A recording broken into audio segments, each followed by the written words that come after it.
Art सिर्फ रंग और पेंसिल तक लिमिटेड नहीं होती। कभी कभी ये इमोशंस, मेमोरीज और यहाँ तक कि वर्ड से भी बनाई जा सकती है। तो आज हम बात कर रहे हैं एक ऐसे आर्टिस्ट से जिन्होंने अपनी क्रिएटिविटी को पैशन से बिजनेस बना दिया, संगमे डिजिटल प्रोटेक्शन के फाउंडर के साथ। तो चलिए जानते हैं उनके और उनकी जिंदगी के बारे में। सबसे पहले आप अपनी पर्सनल लाइफ और बैकग्राउंड के बारे में बताइए। आप कहाँ से हैं और आर्ट की तरफ कैसे आए? नमस्कार। फर्स्ट ऑफ ऑल मेरा इंट्रोडक्शन, मैं संजीव संगमे मेरा नाम है। आर्टिस्ट संजीव संगमे करके भी लोग मुझे बुलाते हैं। पैदा जब हुआ था माता पिता ने संजीव कुमार मेरा नाम रखा था। उसके साथ साथ जर्नी में जैसे मैं पेंटिंग फील्ड में आया, मेरा नाम और संगमे जो मेरा सरनेम है उसके साथ साथ चल रहा है। मैं पैदाइशी नॉर्थ कर्नाटका बीदर डिस्ट्रिक्ट से हूँ। माता का नाम मंदाकिनी, पिता चंद्रकांत संगमे और मेरी पत्नी राजश्री। मेरे नन्हे मुन्ने दो प्यारे बच्चे हैं, सृष्टि और शिवानी। माता पिता गांव में रहते हैं। मेरे दो भाई हैं, उनकी भी शादी हो चुके हैं और उनके भी बच्चे हैं। अद्भुत सा फैमिली मेरा, एक छोटा सा नन्हा मुन्ना प्यारा प्यारा फैमिली। बीदर डिस्ट्रिक्ट कमल नगर तालुका जो नया है वहाँ से मैं बॉर्न एंड बॉर्ट ऑफ हूँ। वहीं पे मेरा पढ़ाई हुआ 1 to 10 तक। 10th के बाद मैंने डिप्लोमा पेंटिंग के अंदर 5 साल तक मैंने पेंटिंग कोर्स किया। उसके बाद BFA और MFA post graduate painting field में। निरंतर भी लगभग 20 साल से ज़्यादा मैं आर्ट फील्ड में ही काम करते हुए मेरे जर्नी को लेके जा रहा हूँ अभी। ओके, जैसे अभी आपने बताया कि आप बीदर डिस्ट्रिक्ट से हो, तो आप अपने बचपन की कुछ बातें, बचपन से जो आपका चाइल्डहुड है, जो आपका स्कूलिंग था, आपका जो एजुकेशन था, उसके बारे में आप बताना चाहेंगे? बिल्कुल।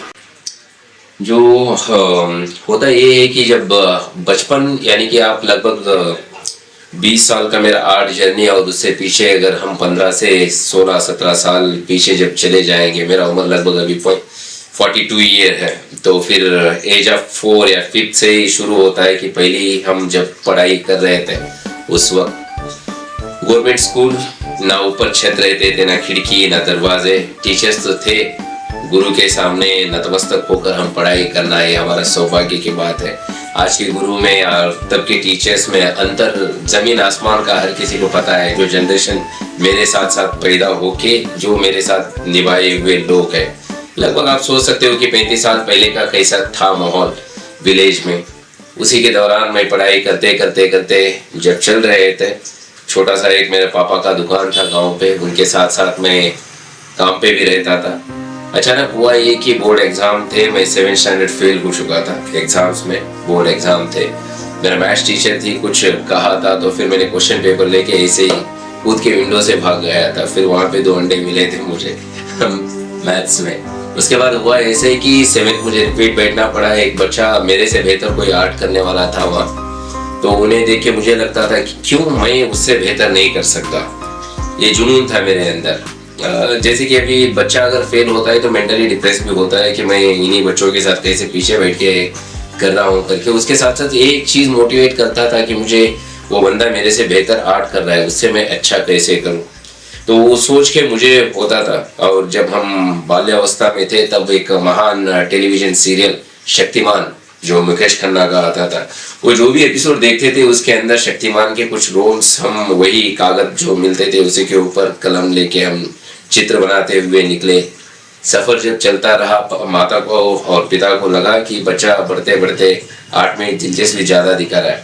आफ्टर 10th फिर उन्होंने डिसाइड किया है कि इसे आर्ट फील्ड में दाखिलाती देंगे तो शायद इसका फ्यूचर बेहतर रहेगा। ऐसा सोच के मुझे आर्ट फील्ड में लाया गया। मेरे गांव से लगभग 30 किलोमीटर दूरी पर भालकी तालुका प्लेस है। वहाँ पर जाकर मैंने डिप्लोमा 5 साल का कोर्स किया पेंटिंग फील्ड पे।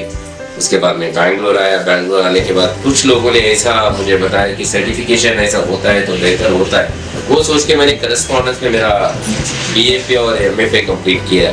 बट आसो मार्केट में ना मेरा 10th या डिप्लोमा या BFA MFA, मैं जो भी हूँ मेरे आर्ट से हूँ, ये मैं कहने के लिए खुशी जाहिर करना चाहता हूँ। वो तो एक कागज़ का टुकड़ा है जो सर्टिफिकेट जहाँ हम पढ़कर बाहर निकलते, लाइक अ फिल्म टिकट। हमने टिकट लिया है तो फिर हम फिल्म अंदर जाके कैसे देखते हैं या सो के बाहर निकलते हैं, वो अपने ही पे ही आता है। सर्टिफिकेट से इतना ही काम करते हैं, ऐसा मेरा स्वयं का अनुभव कहता है। जो इंसान खुद दिलचस्पी रखकर जिस काम को दिल से करता है वो दिन ब दिन बढ़ने में कामयाब होता है, ये मेरा कहना है उसके बारे में। तो आपकी जो बचपन की जर्नी आपने बताई है काफ़ी इंटरेस्टिंग एंड फनी है मेरे अकॉर्डिंग, जो मुझे लग रहा है, बिकॉज हमने भी पूरा जो अपना बचपन है वो शक्तिमान देख के ही निकाला है।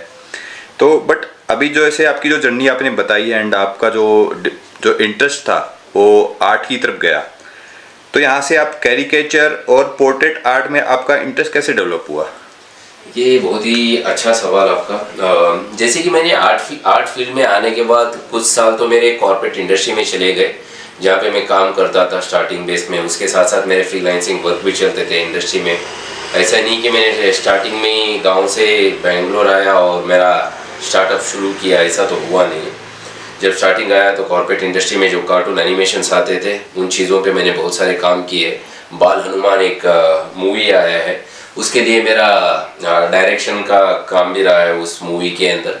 उसके साथ साथ जो अमर चित्रकथा एपिसोड्स आते हैं उसके अंदर लंबे समय तक मैंने काम किया है।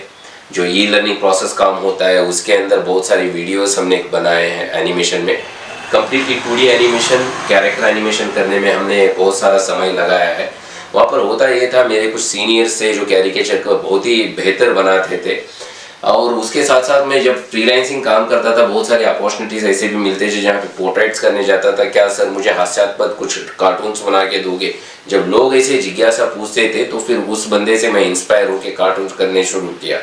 बेसिकली मेरे कार्टून्स देखने में फ़नी लगते हैं, बट इंडियन माइंडसेट जैसा है उसके अकॉर्डिंगली मैं फ़नी कैरेक्टर्स बनाने की कोशिश करता हूँ। आज भी भारत में फ़नी यानी कि जैसे यूरोपियन कैरिकेचर्स होते हैं उस तरह अगर हम दिखाएं तो यहाँ पे शर्मिंदगी महसूस हो, ऐसा है आज भी माइंडसेट भारतीयों में। तो फिर मेरा उतना कार्टूनिस्टिक कैरेक्टर्स में है, बट फेस को मैं उतना टेढ़ा मेढ़ा बना के नहीं करता हूँ। सेमी रियलिज्म लाकर कार्टून्स वगैरह करते रहता हूँ। जब भी इवेंट्स वगैरह होते हैं बहुत सारे लोग मुझे बुलाते हैं, अपॉर्चुनिटीज़ देते हैं, वहाँ पे उनका रिक्वायरमेंट समझ के मैं बहुत सारे कैरिकेचर करता हूँ। लोगों के चेहरे पे जो हंसी मुस्कुराहट आती है उससे मुझे बहुत अच्छा लगता है बेसिकली। और करते करते करते कैसे दिन चले गए सालों में बदल कर पता ही ना चला आज तक। ओके, तो जैसे अभी आपने बताया कि आपकी जो जर्नी स्टार्ट हुई थी कॉर्पोरेट से हुई थी, फिर आपने ये कब डिसाइड किया या फिर आपको कब आपके माइंड में ये आया कि आप खुद का बिजनेस कर लेना चाहिए?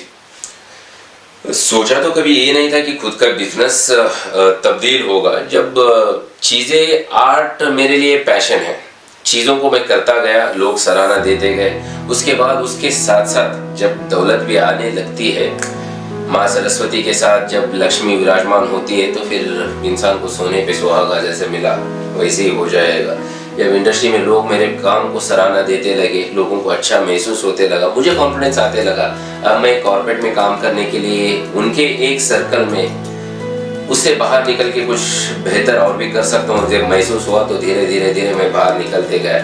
मेरा एक खुद का स्टूडियो रखा है, लंबे समय से मैं काम कर रहा हूँ इसी इंडस्ट्री में। लगभग मेरा 20 साल प्लस ईयर का जो भी एक्सपीरियंस है वो कम्प्लीटली आर्ट फील्ड में हो, भले वो कॉर्पोरेट हो या कॉर्पोरेट के बाहर। आज मैं जिसके लिए काम करता हूँ कॉर्पोरेट के लोगों का भी बहुत सारे गिफ्ट करने के लिए आर्ट वर्क मेरे साथ बातचीत होता है।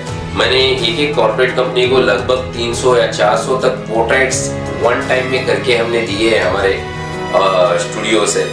होता है दोनों कुछ अलग नहीं है, बट वो एक एक्सपीरियंस जो मेरे अंदर था तो मैं वो चीज़ों को भी सीखा हूँ जो डिसिप्लिन के साथ साथ काम किया जाता है। जैसे कमिटमेंट होता है, जैसे सामने वाला अगर कोई ऑर्डर दे रहा है हमें तो उसके रिक्वायरमेंट को कैसे फुलफिल करना है, वो एक मेरे लिए एडवांटेज है चीज़ों में जो मैंने बाहर रहकर कॉर्पोरेट इंडस्ट्री में काम करके सीखा है। इन चीज़ों को जो भी इंसान करते करते जाता है सब कुछ ऐड ऑन हो जाता है उसके एक्सपीरियंस में। ऐसा नहीं कि एक बंदा बाहर निकला है आज ही सीखा फिर जर्नी चल रहा है, ऐसा कुछ नहीं होता है। जिंदगी में जो जो कदम हम मिला के आगे चलते रहते हर फील्ड में तुम करते जाओ, तुमसे ही कंपेयर करते जाओ, तुम ही बेहतर करो कल से। आज कहाँ पर आए हो तुम्हें मुकाम जरूर दिखेगा उस जगह पर। बहुत ही अच्छी लाइन बोली आपने कि बस करते जाओ मुकाम हासिल हो जाएगा। तो जब आपने बिजनेस के बारे में आपके माइंड में आया, तो फिर ये जो यूनिक नाम रखा जो आपने सेगमे डिजिटल प्रोडक्शन, ये आपके माइंड में कैसे आया और आप इस बिजनेस के थ्रू कौन कौन सी सर्विस प्रोवाइड करते हैं? ग्रेट। हाँ, नाम कैसे रखा ये बहुत ही दिलचस्पी आपने। हर कोई अगर बंदा कोई काम शुरू कर रहा है तो उसके दिमाग में ये आता है कि मैं आर्ट कर रहा हूँ, उसके साथ साथ कैसे रहे, क्या नाम रखे। मैंने भी बहुत सारे आर्ट रिलेटेड ही नाम सोचा दिमाग में। हर जगह अगर मैं गूगल करते गया तो उस नाम पे कुछ ना कुछ है ही है। तो फिर आर्ट को मैं कैसे लेकर आऊँ, इतना सोचा। लगभग हमने 78 नाम पे काम किया। अगर गूगल करते तो हर किसी का रिलेटेडली नाम मिल ही रहा था। तो फिर मैं जब बैंगलोर में आके मेरे दोस्तों से पूछा कि संगमे ये नाम कैसा है, नाम तो यूनिक है, मतलब इसका मीनिंग क्या है करके लोग मुझे पूछने लगे। संगमे ये मेरा परिवार का नाम, संग जो मिलता है में उसके साथ साथ संग में बन जाता है। तो फिर मेरा आर्ट आपके साथ मिल रहा है, आपके संग में है, ये सोच के हमने संग में नाम रखा। डिजिटल और प्रोडक्शन इन दोनों को जोड़ना पड़ा, इसलिए जो हम आर्ट वर्क करते हैं लोग ये कहने लगे कि आपके आर्ट वर्क तो हैंडमेड लगते नहीं, वो डिजिटल की तरह लगते हैं। तो कुछ कैरिकेचर्स वगैरह हम डिजिटल भी सर्विस प्रोवाइड करते थे, तो दोनों को नाम को जोड़ा तो संगमे डिजिटल प्रोडक्शन हो चुका। सर्विसेज कौन से हम प्रोवाइड करते हैं, एक होता है पोर्ट्रेट, वो पेंसिल हो या कलर दोनों भी होते हैं। कैरिकेचर्स लाइव हो या स्टूडियो पे, जो कॉर्पोरेट के लिए हो, यहाँ पर भी कोई भी अगर इवेंट हो वहाँ पे अगर बुला के काम करवाना चाहते हो डेफिनेटली हो जाएगा।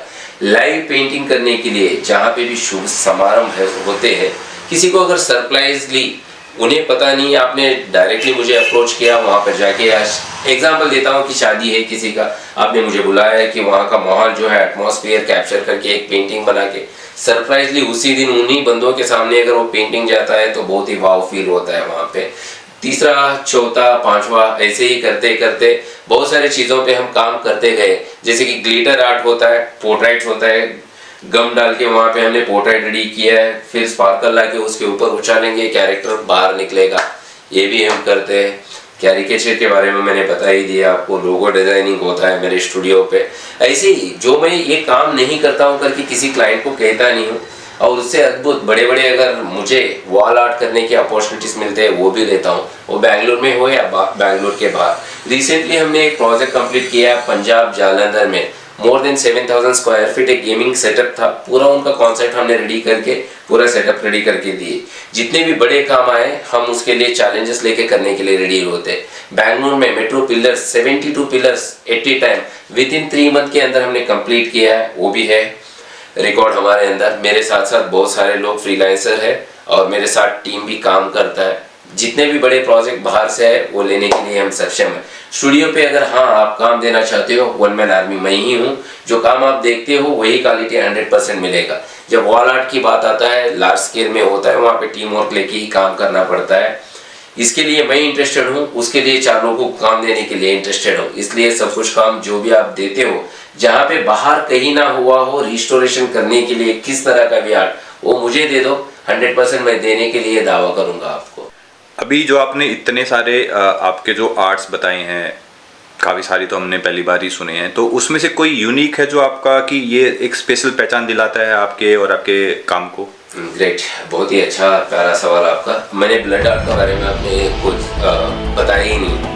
लगभग मैंने 8000 प्लस पोर्ट्रेट्स ब्लड के अंदर बनाया है। कोई बंदा था हैदराबाद से आया हुआ, बाला नाम है उनका, आज भी मुझे रिमेम्बर है। जब कोविड चल रहा था स्टार्टिंग में, सोनू सूद सर जो है बहुत ही सोशल वर्क कर रहे थे, वो बंदा हैदराबाद से मेरे पास आया कि रिक्वेस्ट लेके कि आप सर मेरे लिए एक ब्लड आर्ट बना दो, पोर्ट्रेट सोनू सूद सर का। मैंने सोचा कि ब्लड में तो मैंने आज तक किया नहीं, तो करूँगा कैसे, दिमाग में पहले तो ये आया है मेरे को। पोर्ट्रेट्स तो मैं अच्छा खासा बना ही लेता हूँ, उसके बारे में मुझे कभी चैलेंजेस नहीं लगे उन चीज़ों को। फिर वो बंदा इतना रिक्वेस्ट किया तो मेरे को समझ में नहीं आया कि करूँ क्या। मेरे डॉक्टर दोस्त थे, उनके पास इस बंदे को लेके गया, फिर वहाँ से ब्लड कलेक्ट करके लेके आए। सोनू सूद सर का पेंटिंग रेडी हुआ। थिंक में भी था नहीं, अभी मैं इंस्टाग्राम पे उतना टच में नहीं था, तब तो अभी फेसबुक चल रहा था बेहतर, और इंस्टाग्राम पे हम चल नहीं रहे थे, बाकी लोग तो चल रहे थे। लगभग 7 साल पहले बैंगलोर में, या कोविड के स्टार्टिंग टाइम पे 6-7 साल पकड़ लो उसको। तो फिर वीडियो बना के हमने पहली बार यूट्यूब पे डाला। लगभग उस पर व्यूज़ आज 50,000 होंगे लगभग। या ज़्यादा भी हो सकते हैं। उसके बाद वही वीडियो को हमने इंस्टा पे भी पोस्ट किया, लोग उसे बहुत सराहना करने लगे और लोगों को कुछ यूनिक लगने लगा ब्लड आर्ट। तो ब्लड आर्ट करते करते करते हुआ ये कि लोग इतने आने लगे, मैं कंट्रोल कैसे करूँ उन कॉल्स को वो भी नहीं पता चलने लगे मुझे। बहुत सारे आर्टिस्टों को सिखाने के खातिर मैंने यूट्यूब पे इसी का how to make blood art करके एक वीडियो करके भी डाला है, प्रोसेस क्या होता है, कैसे करना चाहिए करके। वो भी बहुत सारे लोगों ने देख के आज कर्नाटक के कोने कोने में लोग ब्लड आर्ट करने के लिए रेडी है। बहुत सारे लोग कर भी रहे, क्वालिटी मैच कर रहे हैं या नहीं कर रहे, वो अपना अपना आर्टिस्ट कैसा काम कर रहा है उसके अनुभव से चलते रहता है। तो फिर मेरा जर्नी तो ऐसा है, वो यूनिक है मेरे लिए। आज भी पॉपुलैरिटी में ब्लड आर्ट ही ऊपर है जो चल रहा है आज तक, यही कहना चाहता हूँ उस यूनिक के बारे में मैं। ओके, तो देखो जो आपने बोला ब्लड आर्ट, ये एक ब्लड लोग वैसे नहीं देना चाहते हैं, बट आपके जो यहाँ पे इतने सारे आपने बताया कि मोर देन 1000 से ज़्यादा आप ब्लड की पेंटिंग्स आर्ट बना चुके हो। और आपने बताया कि जो सोशल मीडिया है उसके थ्रू आपको काफ़ी काम मिला है। तो सोशल मीडिया के ऊपर हम एक क्वेश्चन पूछना चाहते हैं आपसे कि सोशल मीडिया और ऑनलाइन प्लेटफॉर्म ने आपके बिजनेस को ग्रो करने में कैसे मदद की? बिल्कुल, जो चीज़ दिखता है वो 100% बिकता है, और वो बिकाने के लिए जो चीज़ होता है वो यूनिक लगना चाहिए हर किसी को, जो दिल को छू जाए हमारा काम, वो हर किसी को सराहना हो सकता है। काम इतना शिद्दत से तुम करो कि सामने वाले को देखने के बाद लगे कि वाह क्या काम किया है। सोशल मीडिया तो है ही उसके लिए, जो है जैसा है वैसा दिखाता है। जो चीज़ अगर दिखता नहीं, मैं घर में बैठ के अगर कुछ भी बनाया है, अगर वहीं पे रखा तो 4 लोगों को पता ना चला तो सामने जा नहीं सकता। तो अपने आप को ये करना चाहिए कि अपना एक अच्छा खासा पोर्टफोलियो बना के जहाँ पे दिखे वहाँ पे रखो। उससे अच्छा प्लेटफॉर्म कुछ है भी नहीं है आजकल। अगर डिजिटल तुम कुछ भी करके कहीं पे भी स्टोर करना चाहते हो तो किसी न किसी को दिखाना है, चाहे आप वेबसाइट बनाओ या कहीं और पे रखो कामों को। जहाँ पे भी रखते हो आपका प्रेजेंटेशन बहुत ही बेहतर होना चाहिए, फिर लोग सराहना बिल्कुल करेंगे। जो अच्छा होता है हर किसी को अच्छा ही लगेगा। और आर्ट ईश्वर का देन है, जिसके अंदर भी है उसे थोड़ा दिखाने की कोशिश भी करो। अगर आप हॉबी आर्टिस्ट हो, कोई नहीं, आपके दिल की तसल्ली के लिए कर रहे हो। अगर पेट पालने के लिए आप काम कर रहे हो तो 100% दिखाना उसका ज़रूरी है, ऐसा मेरा मानना है इन चीज़ों को। ओके, बहुत अच्छा बताया कि आपने जो आर्ट है उसको कोई छिपा नहीं सकता। अगर छिपा के रख रहे हैं तो वो आर्ट नहीं है। और इसी प्रोसेस में हम आगे बढ़ते हुए ये जानना चाहते हैं, जब कोई क्लाइंट आपको कोई फोटो या कोई आइडिया देता है किसी भी आर्ट के लिए, तो कॉन्सेप्ट से फाइनल आर्टवर्क का प्रोसेस कैसे होता है? जैसे कि मेरा अनुभव है, शुरू में ये होता था कि क्लाइंट को समझो, फिर उनको बताओ कि छोटी मोटी चीज़ें करके उनको दिखा दो, फिर वो कहेंगे ये नहीं चाहिए वो नहीं चाहिए। तो एक लंबा अनुभव होने के बावजूद मैंने ये सोचा है कि क्लाइंट को पहले समझो कि उसका रिक्वायरमेंट क्या है, पहले जो बताया है उस पर 100% काम करो। काम करने के बाद तुम्हें लगना चाहिए कि पहला हाँ ये काम मेरे लिए मास्टरपीस बना है। और जो मेरे सराउंडिंग में कुछ लोग रहते हैं उन्हें दिखाओ कि काम कैसा लग रहा है, फोटो से कंपेयर करवाओ, उनसे भी फीडबैक मिलेंगे। हर किसी का नज़रिया अलग होता है। मैं ये नहीं कह रहा हूँ कि हर कोई एक ही आपको रिप्लाई करेंगे चीज़ों के लिए। अपने आप को जज करने के लिए अच्छा रहेगा, इस चीज़ के लिए मैंने 4 लोगों को बताने के लिए बोला। जब आपको काम अपने दिल से अच्छा लगे तब क्लाइंट के सामने अप्रोच करो कि सर हाँ आपका काम ये रेडी है। 19-20 इधर उधर रहेंगे, क्लाइंट कुछ कहेंगे, जो भी है पैसा देने वाला भगवान वही है। तो उसके बाद मानो जो भी फीडबैक दिया है उसको क्लियर करके उनको दे दो, 100% वो भी हैप्पी, आप भी हैप्पी। उससे बेहतर तो और कुछ है ही नहीं उन चीज़ों को बताने के लिए।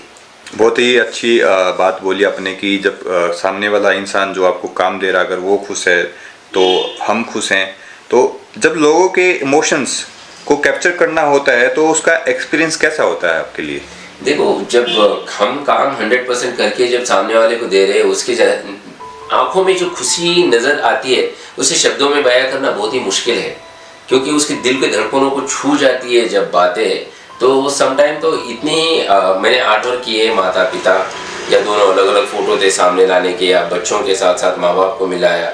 जो भी हो, इमोशंस ही तो है आर्ट के अंदर, जो हम किसी के लिए गिफ्ट देने के लिए कर रहे हैं। सामने वालों को कभी खुशी होता है, कभी खुशी के आंसू भी निकलते हैं। उन्हें शब्दों में मैं बयां करना बिल्कुल भी नहीं चाहता। वो एक्सप्रेशन जिसने पाया है, जिसने देखा है, जिसने उसको टच किया है, वही इंसान उन संभावनाओं को समझ सकता है। मैं इतना ही कहना चाहता हूँ उन चीज़ों के लिए। ओके, जैसे अभी हम देख पा रहे हैं कि आपके पीछे काफ़ी सारी आपकी आर्ट है, आपकी कला है, तो कोई आप एक ऐसा हमारे दर्शकों को दिखाना चाहोगे जिससे आपका एक जुड़ाव हुआ कि हाँ ये चीज़ थी जो किसी ने मांगी और उससे आपके भी इमोशन है और सामने वाले के भी इमोशंस हैं? नहीं, बहुत सारे पेंटिंग्स ऐसे हो जाते हैं जब मैं खुद के लिए काम करता हूँ तो हर किसी के साथ तो इमोशन जुड़ ही जाता है। ऐसा नहीं कि एक बाप या माँ को दो बच्चे हैं, उसमें सबसे बेहतर आपके लिए कौन सा है वो जज करना बहुत मुश्किल हो जाता है, क्योंकि हर कोई तो अपना ही है, अपना ही प्यारा है। दोनों को मैं अलग अलग करके नहीं देख सकता। हाँ, मैं भले ही यहाँ पे कमर्शियल काम करने के लिए रुका हूँ, सामने वाला कुछ देने के लिए राजी है, आपको जितना खुशी हो रहा है अगर उसी उतना ही खुशी मिल रहा है उस चीज़ को अपने पास रखने के लिए, दिल से दे दो। आपके हाथ में एक क्रिएटिविटी है, आप उससे भी बेहतर या उसका रिप्लिकेट कर सकते हो, ये मेरा कहना है। बहुत सारी चीज़ें ऐसे हो चुके हैं, मैं खुद के लिए बनाया और किसी और को दे दिया।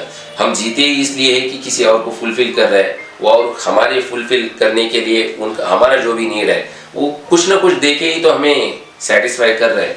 तो होता है ये चीज़ें, दोनों को मिलाओ, साथ साथ चलो तो कदम कदम मिले तो सफ़र बन जाता है। जब सफ़र बन जाता है वही हम सफ़र बन जाता है। यहाँ पर कोई आर्ट दिखाना चाहोगे आप? बहुत सारे आर्ट्स है। आप मैं पर्टिकुलर एक दिखाने से बेहतर है कि पूरा स्टूडियो आप कैप्चर कर सकते हो चीज़ों में। जब बातें हो रही या ब्रॉडकास्ट अपना कंप्लीट हो जाए, बैकग्राउंड में आप कंप्लीटली ये वीडियो चला सकते हो। या बहुत सारे मेरे सोशल मीडिया पे वीडियोस है, बीच बीच में जब मेरे आवाज़ नरेशन बैकग्राउंड में चल रहा है या ऊपर पॉप अप करके वीडियोस भी रन कर सकते हो। ऐसी चीज़ें कह सकता हूँ। मैं इसे पसंद करता हूँ, ये कहने से बेहतर है आप पूरा दिखाओ। पता नहीं किस किस को क्या क्या पसंद आ जाए। मेरी नज़र एक हो सकता है, हजारों के नज़र जब इस पे पड़े, हर किसी न किसी के अंदर कुछ अलग यूनिक ही नज़र आएगा यहाँ पे, ये मैं कहना चाहता हूँ। बिल्कुल, हम आपकी बात को अपने इस वीडियो के अंदर लागू करेंगे एंड कोशिश करेंगे आपकी मैक्सिमम आर्ट्स को हम लोगों तक पहुँचाए, ताकि वो लोग भी सीख सके, जान सकें कि आर्ट एक्चुअल में होती क्या है। अभी आगे बढ़ते हैं और हम ये जानना चाहते हैं कि जैसे आप क्रिएटिव फील्ड में बिजनेस बिल्ड करते वक्त आपके लिए सबसे बड़ा चैलेंज क्या रहा? चैलेंजेस के तो मैंने किस चीज़ को लिया नहीं। चैलेंजेस वो होते हैं जो इंसान नामुमकिन समझता है। मैं हर चीज़ को मुमकिन समझ के हर कुछ संभव है, यही सोच मेरा है। जो भी अपॉर्चुनिटीज हमारे सामने आते हैं उसे देखकर भागना एक होता है, उसे जिज्ञासा में लेकर उसे और भी बेहतर कैसे करूं, यही हो सकता है। ये दो सामने होते हैं। जब तुम काम करते रहो, जब पहले फर्स्ट डे में जब जो चीज़ को हमने देखा है वो असंभव सा जब लगता था, करते करते करते जब सामने निकल जाए हम, वही चीज़ हमें बहुत सी आसान लगती है। हाँ, मैं अक्सर ये मानता हूँ जो चीज़ें मुझे हार्ड लगते हैं उनको मैं फर्स्ट प्लेटफॉर्म पे अक्सर रखने की कोशिश करता हूँ। डे बाय डे जब मैं उस पर काम करता हूँ, कुछ लंबा समय जाने के बाद वही चीज़ मेरे लिए सबसे आसान बनता है। आसान चीज़ें तो अक्सर ऐसे ही चल के साथ साथ आ जाते हैं। आपने एक बहुत ही अच्छी लाइन बोली कि चैलेंजेस मानने के लिए चैलेंजेस होते हैं, अदरवाइज चैलेंजेस नहीं होते हैं। हम जानना चाहते हैं आपसे कि आपका आगे का जो लाइफ का एंड जो बिजनेस प्लान क्या है? मैं बिजनेस का प्लान मैं खुद करता हूँ, ऐसा मैंने कभी सोचा नहीं। ईश्वर जो भी मुझे देता है उसे शिद्दत से मैं करूँ। सामने वाला अपॉर्चुनिटी डे पे डे, मैंने कभी सोच के ये नहीं शुरू किया था कि मैं ये चीज़ें ही करूँगा। लोगों ने जो जो मुझे दिया है उसे मैं सक्षम करके बेहतर से बेहतर आर्टवर्क प्रदर्शित करने के लिए मैंने सक्षम अपने आप को बनाया है। इसलिए बिजनेस तो ऐसे ही चलता ही रहेगा, वो नेवर एंडिंग है। जब तक मेरा हाथ और पैर चले, आंखें जब तक मजबूत है, जब तक हाथ से मेरा कणकण में जब बसा वही चित्र है, विचित्र रूप में आकर भी चित्र प्रदर्शन हो ही जाता है, ऐसा मेरा मानना है। जब तक चले मेरी जुबान तब तक शब्द निकलते आए, जब तक चले कलम तब तक आर्ट बनते रहे। यहाँ पर जो कोई मुझे अपॉर्चुनिटी दे उसे 100% मैं सक्षम करने के लिए हूँ, यही मैं सोचता हूँ। बिजनेस का प्लान करके अगर तुम करोगे, तुम्हारा प्लान जब खत्म हो जाएगा आगे का रास्ता तुम्हें पता नहीं रह सकता। मगर तुम जो काम तुम्हें मिलता है तुम उसे 100% शिद्दत से करते जाओ, अपने आप रास्ते बनते जाएंगे। तुम उस सफ़र में हम सफ़र बन के अक्सर चलते रहोगे, ऐसा मेरा मानना है, यही मेरा कहना है। यहाँ पे आपकी बातों से हमें ये एहसास हो रहा है कि आप एक कलाकार के साथ साथ एक अच्छे शायर भी हैं। तो आपका जो शायरी का जो ये मिजाज है, ये अभी सीखा आपने या पहले से ही आपके अंदर था? मैं खुद को शायर नहीं मानता, मैं अच्छा पढ़ा लिखा इंसान हूँ ऐसा भी नहीं मानता। चार लोगों के साथ मिलता हूँ, उनके विचारों को लेता हूँ, उन्हीं को पढ़ता हूँ, उन्हीं के आंखों में मैं देखता हूँ। जब मिलता है मेरे शब्दों से किसी से मुझे प्यार, उससे ज़्यादा दिलचस्प चीज़ इंसान के लिए क्या हो सकता है वो पता नहीं होता था। बस इतना ही, जो करते हो उसे शिद्दत से करो, शब्दों को भी ऐसा जोड़ो कि जैसा वो माला बन जाए। माल अगर तुम बनाने के लिए जाओ तो मेहनत लगता है, अपना आप जब बन जाए तो फिर मोती रत्न के माल बन जाते हैं, वही शब्दों के भी माला बन जाते हैं वहाँ पर। बहुत खूब। अभी आज के टाइम पे बहुत सारे लोग बहुत कुछ करना चाहते हैं ज़िंदगी में। कुछ लोग, मैक्सिमम लोग हैं जो बिजनेस की तरफ ही आना चाहते हैं जॉब छोड़ के, या फिर जॉब की तरह इंटरेस्ट नहीं है। तो जो लोग आर्ट फील्ड में अपना बिजनेस बनाना चाहते हैं उनके लिए आप क्या मैसेज देना चाहते हैं या फिर क्या एडवाइस देना चाहते हो? बिल्कुल, बहुत सारे लोगों के लिए बहुत सारी चीज़ें करने के लिए अपॉर्चुनिटी है, मगर मैं ये कहना चाहता हूँ जो बंदा सब कुछ छोड़ के एक करने के पीछे अगर लगा है तो उसका इंटेंशन वहाँ पे क्लियर होना चाहिए कि उसको क्या करना है। अगर वो करने में सक्षम है तो 100% वहाँ पे सब कुछ उसे मिल जाएगा। कैसे मिलेगा वो मत पूछो, क्योंकि तुमने रास्ता अभी अभी तय किया है कि कहाँ पर जाना है, मंजिल तुम्हें पता नहीं। अगर मंजिल तुम सोच के ही जाओगे उस मंजिल तक तो तुम जाओगे, उसके बाद क्या रहेगा रास्ता तुम्हें भी पता ना होगा। सोचो समझो, क्यों निकलना चाहते हो कहाँ से वो भी तुम्हें पता रहना चाहिए। अगर किसी से जुड़ना चाहते हो कहीं पे, क्यों जुड़ना है ये भी आपको पता रहना चाहिए। ये दोनों अगर आपको पता रहे तो रास्ते तो बिल्कुल आसान बन ही जाते हैं वहाँ पर। यही कहना है मेरा। बहुत अच्छा मैसेज दिया आपने। अभी हम आपसे ये जानना चाहते हैं कि जैसे अभी आप जो ये आर्ट वर्क कर रहे हो, क्या ये आर्ट वर्क दूसरे कंट्रीज के भी हमारे कंट्रीज में आ रहे हैं, या फिर अपना ही कंट्री है, अपना ही देश है जो इस आर्ट वर्क को आगे लेके जा रहा है? नहीं, अभी अपॉर्चुनिटीज़ के बारे में कहो तो मैं ऑल ओवर इंडिया सर्विस देता हूँ मेरे पेंटिंग्स करके। विदेशों से भी मुझे ऑर्डर आता है, बट शिपिंग के लिए थोड़ा उसका दिक्कत है, इसलिए मैं कम करता हूँ। अगर उनका कोई जान पहचान भारत में है, अगर उनसे देखे मैं अगर शिफ्ट करना है बिल्कुल हो जाएगा। मेरा टीम जो है, मैं भारत के लिए काम करने के लिए अंदर से मेरे दिल से चीज़ें निकलते हैं जो कर रहा हूँ। बाहर से एफर्ट थोड़ा ज़्यादा हो जाता है, शिपिंग करना, वो करना, ये करना, बहुत सारी दिक्कत हो जाएंगे। आज ही एक अभी कॉल आया था लगभग 3 घंटे पहले, यूरोपियन क्लाइंट थे मेरे, उनके लिए एक पोर्ट्रेट चाहिए। फिर पूछा कि शिपिंग के बारे में क्या है, क्योंकि बहुत सारी चीज़ों को देखा है, वो चैलेंजेस लगे मुझे। लेने से ज़्यादा देने के लिए टाइम अगर पैसों से ज़्यादा उसमें जा रहा है तो मैं थोड़ा उसके लिए अवॉइड करने की सोचा है। अगर उनका कोई बंदा मिल जाता है यहाँ पे अगर लेके जाने के लिए 100% मैं तो काम करने के लिए तैयार हूँ। मैं आर्टिस्ट हूँ, आर्ट के साथ मेरे भावना है, टेक्निकल चीज़ों को थोड़ा अवॉइड ही करता हूँ। अगर वो चीज़ें वो आकर मेरे साथ सपोर्टिव रहे उन चीज़ों को, 100% वो भी हो जाएगा।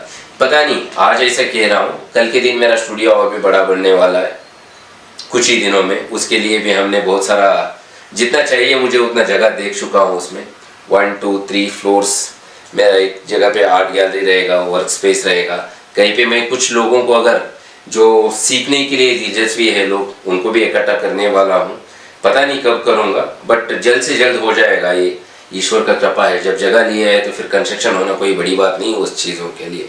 देखते तब और भी बेहतर करेंगे इन चीज़ों को, जैसा हो सकता है।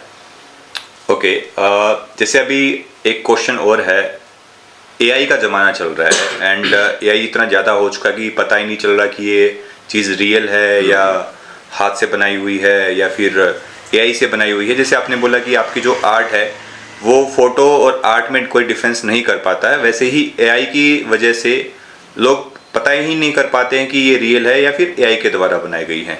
तो इसी संदर्भ में हम आपसे जानना चाहते हैं कि जो एआई को छोड़ के या फिर जो हमारे खुद का आर्ट, हमारी जो खुद की कला है, जिसको हम बोलते हैं कि लोकल टैलेंट जो है, लोकल को वोकल करने में आपका क्या राय है? देखो, ये आया है तो फिर वो कोई बुरा नहीं कर रहा है किसी के साथ, वो हमारा भला करने के लिए आया है। जैसे कि हम अगर 20 साल पहले जाके देखें तो जेसीबी बीसीबी जो मशीन आए थे, या कंप्यूटर का भी ज़माना अभी अभी जब आग खुला था, तब भी लोग यही कह रहे थे कि अरे कंप्यूटर आ गया, कितने लोगों का काम निकल जाएगा, क्या होगा। ये तो वो होता ही है जगहों पर, कुछ नहीं। हर कोई चीज़ जो भी टेक्नोलॉजी है हमारे भले के लिए है, उसके साथ साथ उसे साथ में लेके तुम्हारे आर्ट की जर्नी को कितना बेहतर बनाना चाहते हो, ये सोच लो तो बेहतर है। जेसीपी है 100 लोगों का काम अकेला करता है, अरे तुम्हें उससे बढ़कर काम करना है, बिल्कुल नहीं हो सकता। ईश्वर ने 24 घंटे का टाइम दिया है इंसान को काम करने के लिए, पर्टिकुलर टाइम है। उस टाइम फ्रेम के अंदर वो क्या बेहतर कर सकता है। अगर मशीन के साथ साथ अगर ये मेहनत करने की कोशिश करेगा, वो तो गधा भी कर लेगा वहाँ पे काम। हम इंसान है, इंसान की तरह सोचे, इंसान की तरह ही काम करे। मशीन अपनी जगह पे सही है, इंसान अपनी जगह पे सही। इंसान का काम मशीन उससे बेहतर कर सकता होगा, मगर वो इंसान बन के नहीं कर सकता। उसमें इमोशन नहीं रख सकता, उसमें प्यार मोहब्बत ये बातें जो दिल से निकलते हैं वो नहीं कह सकते। कुछ पीरियड है वो चीज़ें निकल आएंगे वहाँ पे। आर्टिफिशियल इंटेलिजेंट नाम ही है उसका आर्टिफिशियल, तो क्या करोगे। फूल जब गुलाब का तुम देखोगे ताजे खिले हुए, उसका मोहब्बत, उसका प्यार, उसका सुगंध आर्टिफिशियल गुलाब में तुम्हें बिल्कुल नहीं मिलेंगे। नज़र के सामने और जिगर के पास वो कुछ पलों के लिए हो सकता है। जो रियल है वो रियल ही है, जो रियल में है वो रियल के रह नहीं सकता कभी। तो इन चीज़ों के बारे में ज़्यादा सोचो नहीं कि ये आया है तो क्या करेगा। वो कुछ नहीं करेगा, सिर्फ तुम्हारा मदद करेगा। तुम उसका दोस्त बन जाओ तो वो तुम्हारा हमसफर बन जाएगा। बहुत ही अच्छा मैसेज दिया है आपने। तो जो लोकल एक जो अपने यहाँ जो गवर्नमेंट है, वो हमें भी मालूम है कि देश को अगर विकसित देश बनाना है तो लोकल प्रोडक्ट्स को, लोकल बिजनेस को उभारना बहुत ज़रूरी है। तो लोकल को वोकल करो जो एक थीम है, एक जो कोट है, उसके बारे में आपका क्या विचार है। बिल्कुल, गवर्नमेंट ये बात कह रही है, इससे मैं खुश हूँ इन चीज़ों से। बट मेरा देश ऐसा था नहीं कि सभी हमने विदेशों पर ही निर्भर थे या बाहर के प्रोडक्ट पे। गांव अगर तुम जाकर देखो, आज से 30 या 40 साल पहले जो कुम्हार है उसका काम कर रहा था, कोई चमार है उसका काम कर रहा था, कोई और भी जो भी होंगे काम करने वाले, हर किसी के हाथ में हुनर था, वो लोग वही काम करते थे। लोहार है तो लोहे का काम करेगा, मोची है तो उसका काम करेगा। जो कोई भी इंसान जो काम में सक्षम था वो बंदा वो काम कर रहा था। किसी के पास कुछ देने के लिए था नहीं, वो काम इसको देता था, ये काम उससे। हर एक इंसान अपने आप को काम में सक्षम इतना हुनर बनाकर चलता था उस वक्त। एक दूसरे को वो मिलजुल के चलते चलते चीज़ों को अपने आप में वो रिश्ता ऐसे बन जाता अटूट। वोकल जो तुम शब्द निभा रहे हो उसको उसे कहने की ज़रूरत नहीं पड़ती। बीच में ऐसा एक रास्ता निकल आया, पता नहीं इंसान सब अट्रैक्टिव होने लगे सोशल मीडिया पे, उधर इधर या जो भी ऑनलाइन प्लेटफॉर्म है वहाँ पे जब बिजनेसेस निकल आने लगे, बाहर के प्रोडक्ट देखते हैं, आकर्षण ज़्यादा होते रहा, बहक चुके थे लोग। मगर आज फिर से वही चीज़ें चल रही है कि मेरे नज़दीक में कौन क्या बेहतर बना रहा है, उसमें मैं क्या ले सकता हूँ। लोगों की दिलचस्पी आज बढ़ रहा है, खुशी है इस बात को। गवर्नमेंट भी इसके लिए हाथ पैर दिल और धन, सबसे तन मन धन कहते हैं उन चीज़ों को, अगर शुद्ध भाषा में मैं कहूँ, चल रहा है, बेहतर है और भी बेहतर होगा, ऐसा मेरा मानना है। संजीव जी, काफ़ी अच्छा लगा आपसे बात करके, जो आपने समय दिया इस कीमती आपकी ज़िंदगी में। तो हम लास्ट में बस यही आपसे कहना चाहेंगे कि आपका जो आर्ट वर्क है ये काफ़ी फैले एंड आप काफ़ी लोगों को सिखाओ जाते जाते अपना इस जीवन के अंदर। और उससे जो हमारी जो देश की एक्चुअल जो कला है जिसको हम बोलते हैं, जो काफ़ी सदियों से चलती हुई आ रही है, जिसमें हम आपके जो हमारे भी जितने भी मंदिर हैं, जो पुरानी ऐतिहासिक मंदिर हैं, उनके ऊपर कला देख सकते हैं एंड कला को कभी छिपाया नहीं जा सकता। एक लास्ट मैसेज आप कुछ देना चाहो सभी ऑडियंस को। आखिरी मैसेज कह रहे हो, मैं आपको लिए शुक्रगुजार हूँ कहीं से आपने आया और मेरे से बात करने की आपने दिलचस्पी दिखाई, इसके लिए मैं कोटि कोटि धन्यवाद देता हूँ आपको। और जो कोई लोग देख रहे हो इस पॉडकास्ट को, पता नहीं इससे तुम क्या सीख पाओगे क्या नहीं सीख पाओगे, मगर एक बात मैं कहना चाहता हूँ, जो कुछ भी तुम कर रहे हो दिल से करो, दिमाग से नहीं। दिमाग सिर्फ वही कहता है तुम ये करो ये ना करो, कैलकुलेशन बेस पे अगर तुम चले जाओगे कहीं ना कहीं टूट जाओगे। दिल का मानो, दिमाग से सोचो, जो काम तुम शिद्दत से करना चाहोगे वो बिल्कुल तुम करो। परमार्थ जो काम कर रहे हो, जिस किसी को भी आप मानते हो, ईश्वर अल्लाह या कुछ नाम दो उसको, क्या फर्क पड़े, उसे कुछ नहीं लेना देना उसे तुमसे। सिर्फ वो तुम्हें देना चाहता है इस धरती पर सब कुछ जो तुम मांगे हो उससे। इतने ही अपने दिल से तुमने पूछकर जो भी काम करो शिद्दत से करो, तुम्हारा 100% तुम उसमें देना जिसमें तुम्हारा दिल लगे, तुम्हारा मन लगे। तन धन दोनों मिल जाए तो फिर स्वर्ग से सुंदर यही आपका रास्ता हम सफर बन के तुम्हारे साथ साथ कदम मिला के चलते रहेगा। जय हिंद, जय भारत, जय कर्नाटक।